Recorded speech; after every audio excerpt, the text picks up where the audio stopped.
Bonjour mes chers poissons, je vous remercie de me retrouver dans le cadre de ce taroscope de juillet. Je vous remercie d'avoir été nombreux et nombreuses à me laisser des commentaires en réaction au taroscope. N'hésitez pas à le refaire ce mois-ci, ça fait toujours plaisir d'avoir un retour comme je vous l'expliquais. Et puis n'hésitez pas à vous abonner si vous ne l'avez pas encore fait. Quand on célébrera les 30 000 abonnés sur ma chaîne, eh bien j'organiserai un concours exclusivement sur YouTube. Soignez aux petits oignons, vous verrez. Alors, on va se recentrer autour des énergies qui composent ce mois de juillet, avec une confrontation assez importante entre les deux cavaliers qui composent votre tirage.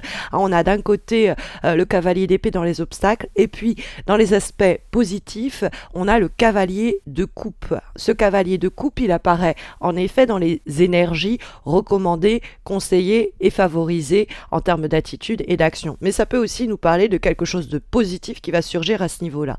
Alors, on a avec les cavaliers, dans la discussion qui affronte le cavalier de coupe au cavalier d'épée, l'idée qu'il faut peut-être plus adopter les qualités propres au cavalier de coupe et éviter on va dire les défauts du cavalier d'épée. Mais ça, on y viendra au moment voulu. Le cavalier de coupe, dans les aspects positifs, de quoi il nous parle? Il nous parle il prône, on va dire, l'optimisme. Le cavalier de coupe, il est rempli de envie aventureuse. C'est l'âme aventurière qui se lance dans l'exploration d'un projet, d'une relation. Il se pose pas 15 000 questions, il y va. Il n'est pas trop en train d'essayer de réfléchir la situation, d'y voir plus clair avant d'agir et de s'engager. Il n'hésite pas à se saisir de l'invitation, à créer l'opportunité même pour faire avancer le projet, la situation, la relation. On a quelqu'un qui est dans l'idée, ok, j'ai une chance à saisir, je vais pas tergiverser dessus, j'y vais franchement. Ça peut être en effet une surprise, il peut y avoir quelque chose de l'ordre d'une opportunité inattendue, d'une proposition surprenante, mais il faut vouloir la vivre, la tenter, cette expérience, parce que ça peut faire avancer les choses. De façon plus globale, on pourrait avoir cette invitation et cette opportunité, se tâter à ce propos, se dire oui, bon, pourquoi pas, on me propose ce voyage, on me propose ce déplacement, on me propose peut-être une invitation amoureuse, tout simplement, c'est une invitation à la romance que le cavalier de coupe peut désigner, et je me questionne. C'est ce que va mettre en lumière, on le verra, le cavalier d'épée qui est plus dans la réflexion. Et donc, on peut avoir l'idée que non, il faut être passionné, il faut se laisser porter par ses passions, qu'importe si on nous taxe d'idéalisme ou d'être un peu trop rêveur ou rêveuse, il y a ces qualités-là dans le cavalier de coupe qui peuvent vous porter. Au fond, on donne sa chance à celui ou celle qui vient nous proposer quelque chose, qui entre dans notre vie, ou plus simplement à cette opportunité inattendue qui pourrait surgir, parce que nous avons en plus la roue de fortune dans la direction que prennent les choses, on y viendra, qui peut également nous l'indiquer. Comme ce sont les coupes que le cavalier va prôner, c'est en l'occurrence ici, donc c'est l'aspect affectif, l'aspect relationnel, l'aspect aimant. Et c'est aussi dans les recommandations pour approcher une situation en termes de quelle attitude dois-je adopter. Et avec le cavalier de coupe, on va être plus dans arrondir les angles. On est dans quelque chose qui est rond. On est dans le si je veux quelque chose, je vais y mettre les formes pour le demander. C'est plutôt avec une voix douce que j'obtiendrai ce que je veux, plutôt qu'en tapant du poing sur la table. Il y a dans le cavalier de coupe effectivement quelque chose de doux, de fluide, de souple, qui amène pourtant, malgré ce que l'on pourrait penser, à une avancée, une progression. Donc on est plus sur la fibre émotionnelle que sur la fibre intellectuelle sur le plan du mois de juillet. Et donc on est dans l'idée qu'il vaut mieux adopter des attitudes d'empathie, de bienveillance, de compassion, d'écoute, etc. Plutôt que d'être dans je dis ce qu'il faut faire et puis si c'est pas comme ça... ils vont se faire voir, pour parler un peu crûment. Le cavalier de coupe peut plus simplement nous parler de quelqu'un qui arrive avec un message, une proposition, une opportunité et peut-être même une invitation amoureuse, tout simplement. Alors, dans le dialogue qui s'effectue entre ce cavalier de coupe dans les aspects positifs et ce fameux, cavalier d'épée qu'on va trouver dans les obstacles. On peut aussi comprendre avec ce cavalier d'épée dans les attitudes, les comportements à ne pas adopter ou contre les mises en garde qu'on peut recevoir à travers cette lame, l'idée qu'il ne faut pas trop intellectualiser les choses, l'idée qu'il ne faut pas trop mentaliser ou réfléchir avant de s'élancer. Parce que le cavalier d'épée, en étant comme il est en difficulté, ça peut être l'idée de vouloir que les choses aillent très vite. Et au fond, c'est l'idée, c'est pour moi que ça se fasse bien, c'est que ça se fasse vite, et c'est pas la solution, parce que le cavalier de coupe en face, il n'est pas non plus en stand-by, mais il avance tranquillement, quoi. Alors que le cavalier d'épée, il fonce à toute allure, il veut que ça pète, il veut que ça aille, il veut que ça file, il veut que ça trace. Et donc, le cavalier d'épée, en termes d'attitude, c'est pas ce qui est conseillé.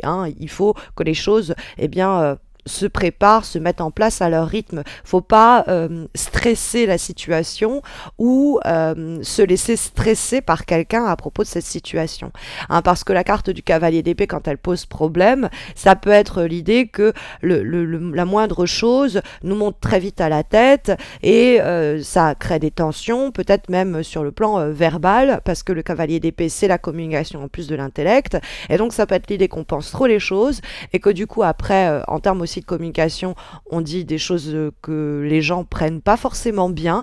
Donc, il faut mettre vraiment, encore une fois, mettre un peu les formes quand vous avez un message à délivrer au cours du mois de juillet, quand vous avez une demande à faire, quand il y a un message que l'on vous porte ou que l'on vous apporte, la manière dont vous allez réagir est importante.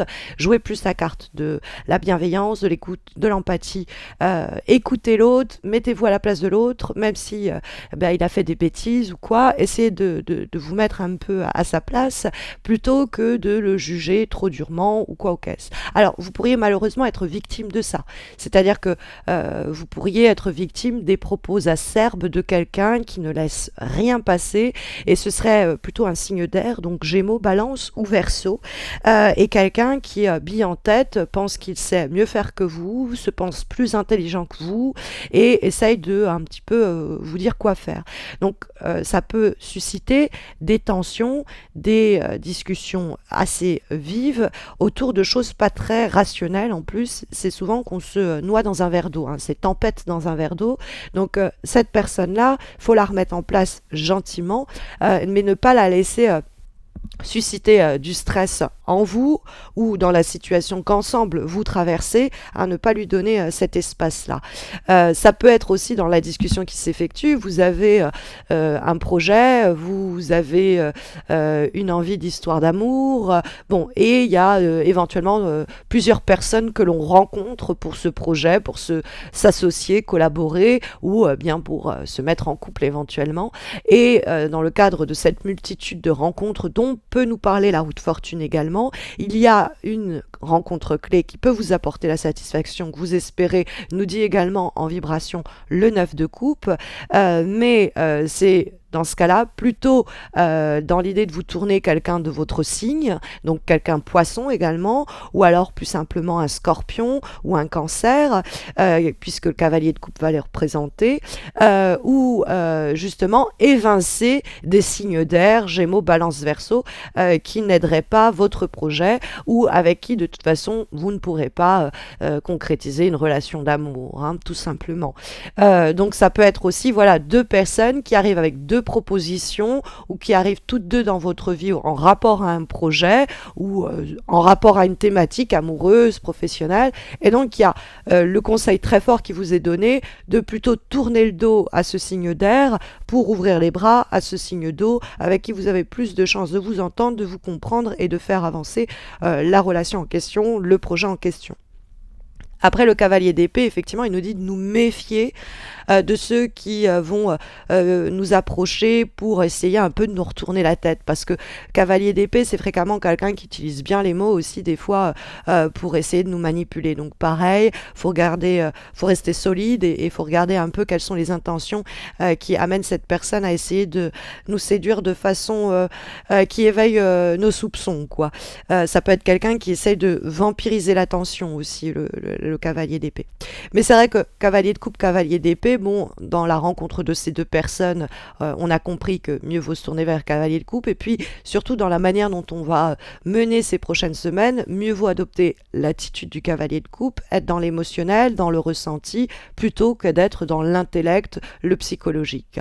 Parce que, bon, si on intellectualise trop, ça peut en plus freiner, ralentir, eh bien, pourtant la réalisation possible d'un projet qui nous tient à cœur, en tout cas d'un souhait, pardon, que l'on voudrait voir être exaucé. C'est ce dont nous parle la carte que nous trouvons en vibration. Nous avons la carte du 9 de coupe, qui est une très belle carte. La 9 de coupe, c'est un peu demande et ton vœu sera exaucé. Hein, on est un peu dans le génie d'Aladin avec la carte du 9 de coupe. C'est-à-dire qu'il y a quelque chose qui nous tenait énormément à cœur, que l'on voulait voir prendre vie, prendre forme, et on n'est plus très loin de voir son accomplissement au cours de juillet, et on pourrait même voir cette situation s'accomplir, puisque cette carte du 9 de coupe, elle dialogue en plus avec la 10e lame majeure du tarot de Marseille. On passe de 9 à 10, qui nous parle souvent de fin de cycle, de fin d'une période qui a peut-être été un peu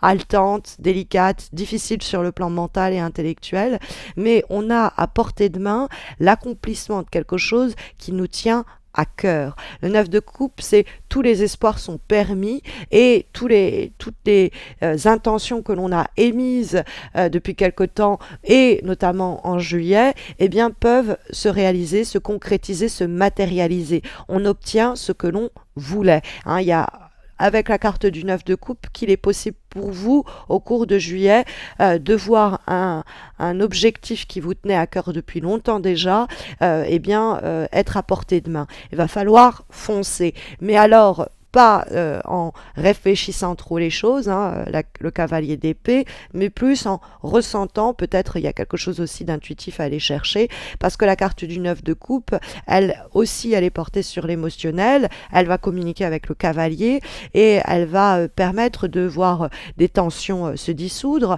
par exemple avec ce cavalier d'épée, les rapports houleux qui peuvent être passés par la communication, ou des tensions internes, c'est-à-dire un stress intérieur aussi, eh bien, se disperser. Et on est dans un moment de vraie joie avec la carte du 9 de coupe, tant qu'on sait rappeler certaines personnes à leurs limites. Hein. Le 9 de coupe, c'est quand même, ok, il ne faut pas être nous-mêmes un peu gloutons, il ne faut pas trop abuser des plaisirs que l'on arrive à obtenir, mais il ne faut pas aussi laisser les autres un peu abuser de la situation. On a eu une belle somme d'argent qui est rentrée, puis c'est dépensé dans tous les sens, par exemple. Hein. C'est une idée comme ça, parce que bon, roue de fortune, c'est l'argent, mais c'est vraiment une idée comme ça. Le 9 de coupe avec le cavalier de coupe aussi sur le plan plus affectif, on a quand même cette idée d'une relation qui a toute chance de s'intensifier jusque sur un plan charnel, où on a la capacité de voir quelque chose dans cette relation qui nous tenait à cœur, s'accomplir, hein, avec le 9 de coupe. Et puis bon, pareil pour des projets professionnels, etc. C'est vraiment à portée de main, surtout qu'on a la roue de fortune qui va faire office de direction pour le mois de juillet. La roue de fortune, elle amène pas mal de péripéties et de mouvements. Ce serait pas étonnant d'ailleurs que vous soyez amené à vous déplacer entre ces deux cavaliers et cette roue de fortune. Ce seront des déplacements d'un jour ou de quelques jours, c'est pas forcément de longs déplacements, mais il y a cette idée de mouvement qui peut être prônée en plus de cela par le tirage, c'est-à-dire favorisée. Mais la roue de fortune, de façon plus générale, c'est une carte qui appelle à un nouveau cycle d'entrée en scène. C'est la loi des saisons, on est rentré dans une nouvelle saison, celle estivale, et il y a de nouvelles périodes qui vont faire surgir au cours du mois de juillet des risques à prendre. C'est-à-dire que la vie va nous mettre comme ça sur le chemin des éléments auquel on ne s'attendait pas. Alors on repense au cavalier de coupe et on pourrait être un peu, bon, j'y vais pas, enfin c'est un peu, je me sens pas préparée à cela, c'est un petit peu déstabilisant, qu'est-ce que je fais quoi. La roue de fortune avec le cavalier de coupe, elle nous dit il faut y aller, surtout que cavalier d'épée nous disait de pas trop réfléchir, il faut vivre la situation telle qu'elle se présente au jour le jour, faire avec les hasards, les éléments inattendus qui s'interposent ou en tout cas qui viennent enrichir la situation, parce parce que ça pourrait ouvrir de nouvelles perspectives, ça pourrait faire évoluer les choses d'une façon nouvelle et inventive, et ces mutations et ces surprises, elles doivent être bienvenues, elles doivent être acceptées, parce que de façon plus générale, la carte de la roue de fortune va prôner l'idée d'évolution, de progrès, et on n'est pas à l'idée de révolution, mais on a une page qui se tourne et une nouvelle qui démarre. Alors ça peut être plutôt un chapitre qui se tourne et un nouveau qui démarre, dans l'idée que c'est un même livre, c'est pas un livre qui s'achève, c'est juste voilà, de nouvelles péripéties, un nouvel élément qui surgit, qui donne une nouvelle propulsion aux événements, en tout cas une nouvelle densité à celle-ci, à cette situation, et ça améliore normalement les choses, c'est symbole de progression. Donc on peut avoir une période très évolutive, ou une période où on fait plein de rencontres, plein de contacts, plein d'échanges, et ça donne lieu à un nouveau projet, une nouvelle solution, une nouvelle relation, une nouvelle issue que les cartes semblent voir d'un bon œil. Comme avant-dernière énergie, pour ce mois de juillet, nous avons une lame issue d'un oracle, celui de l'harmonie, et nous avons la carte des limites. Avez-vous posé des limites? Et ça, je reviens au 9 de coupe que nous avions en vibration, mais également au cavalier d'épée dans les obstacles, se poser à soi-même des limites, de pas trop intellectualiser les choses, de pas trop dire les choses frontalement, de se dire, bon, de s'imposer quelques restrictions, mais surtout, les avez-vous et arriverez-vous à les imposer au cours du mois de juillet à ceux ou celles qui dépassent les bornes? Parce que la carte des limites, c'est savoir dire non avec les formes. Attention, cavalier d'épée, on pourrait dire non, ça me plaît pas, de la façon la plus dure qui soit, et c'est pas du tout ce qui est encouragé ici. On a en effet l'idée de ne pas accepter par défaut avec la carte des limites, et de réfléchir à celui ou celle qui envahit notre espace, qui envahit un peu notre univers, et à qui il nous faudrait imposer quelques restrictions. Hein, c'est fixer des limites, fixer des règles à respecter pour qu'on ne vienne pas bouffer un peu votre autorité, ou plus simplement empiéter sur vos plates-bandes. Et donc il est question de défendre son territoire, défendre ses intérêts, et ne pas laisser cette personne qui a une grande bouche, cette personne qui a un grand caractère, prendre les devants et nous dicter notre conduite, prendre le contrôle de ce projet, prendre le contrôle de cette situation. Ça peut être aussi mettre une limite à son propre mental, qui ne nous tétanise pas, ne nous prostre pas, de sorte à que on n'ose pas agir d'une façon ou d'une autre, hein, et qu'il y a une grandeur qui disparaisse un peu dans les rapports que l'on entretient aux nouveaux projets ou aux nouvelles relations.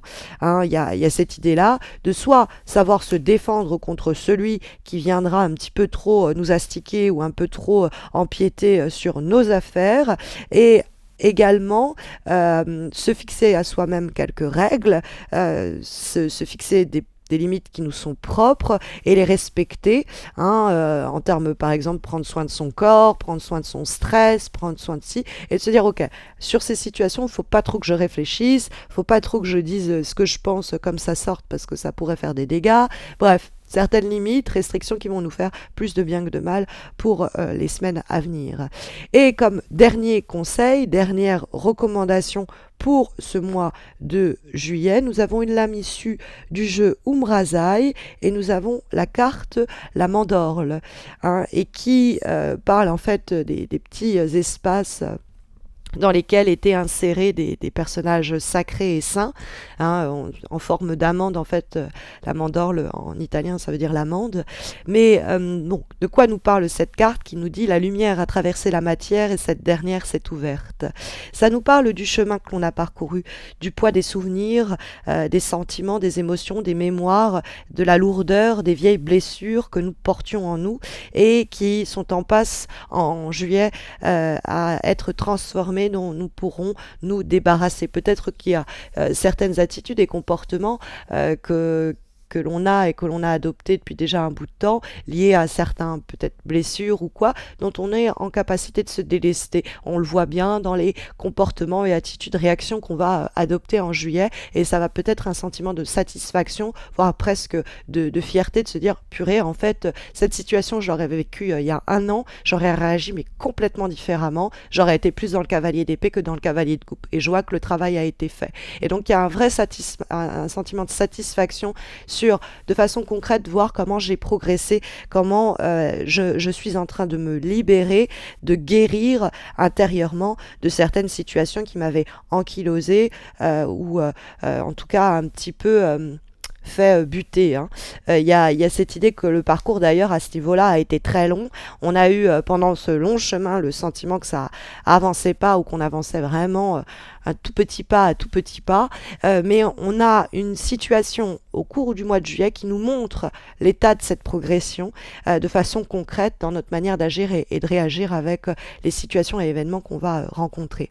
En tout cas, ce sont les énergies ici sondées, hein, par les cartes, pour vous guider au cours des prochaines semaines, en espérant que ça vous aidera. Mais vous le savez, si vous avez besoin d'une voyance, une guidance personnalisée, il y a les concours que j'organise sur mes pages Facebook et Instagram qui vous permettent de remporter chaque mois, eh bien, un tirage réalisé par mes soins. Donc vous avez le lien de mes pages Instagram et Facebook en descriptif de cette vidéo. N'hésitez pas à m'y retrouver, n'hésitez pas non plus à vous abonner pour ne pas rater les taroscopes, du mois d'août qui arriveront en juillet. Et puis n'hésitez pas à laisser un petit commentaire ou à liker la vidéo, ça fait toujours plaisir, comme je vous l'expliquais, d'avoir un retour. Je vous souhaite à tous et à toutes de très belles semaines à venir, mes chers poissons, et je vous retrouve dans quelques temps, en tout cas j'espère. À très vite.